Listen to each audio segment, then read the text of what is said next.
Ibn Sa'd was a Sunni scholar.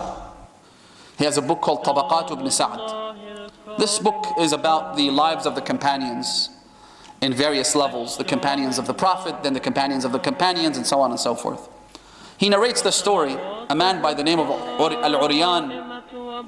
He says that my father and I used to go out to the desert all the time for hunting and leisure and what have you. Kunna nabtadi, which means to go to Bayda, meaning to the desert. He says that we used to go to the area where later on the Battle of Karbala took place. And while we were there, again, the Battle of Karbala had not happened yet, but he says we used to go to this area, and there was always a man from Bani Asad there. So my father said to him one day, how come every time we come here we see you?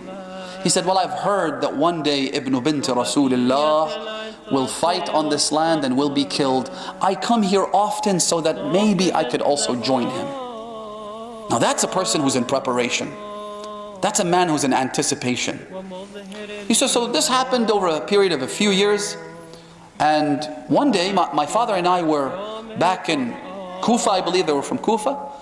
He says, and we heard that the Battle of Karbala had taken place and that Imam al-Hussein had been killed. So my father said, hurry, let's go and find out if we can see this man, Al-Asadi, the man from the tribe of Bani Asad.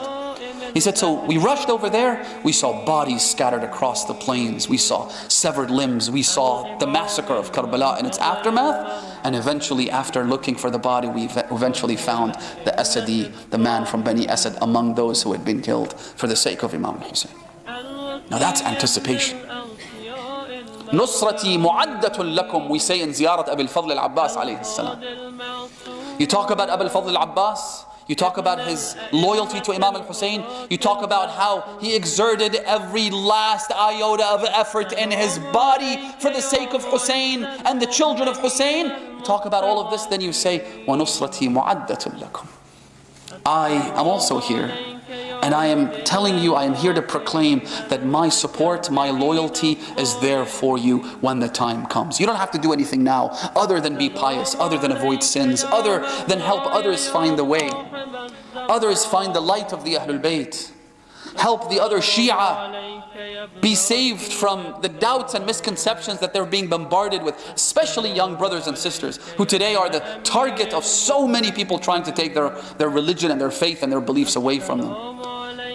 You should try all of this. Maintain your faith and the faith of your family and those around you. That's all you have to do. And then when the time comes, when the moment comes, when you hear the words of Imam-e-Zaman, when you hear him asking for support, you'll be more than ready. Because you've been waiting for this moment all your life. والإمام على الخلق أجمعين السلام عليك يا مولاي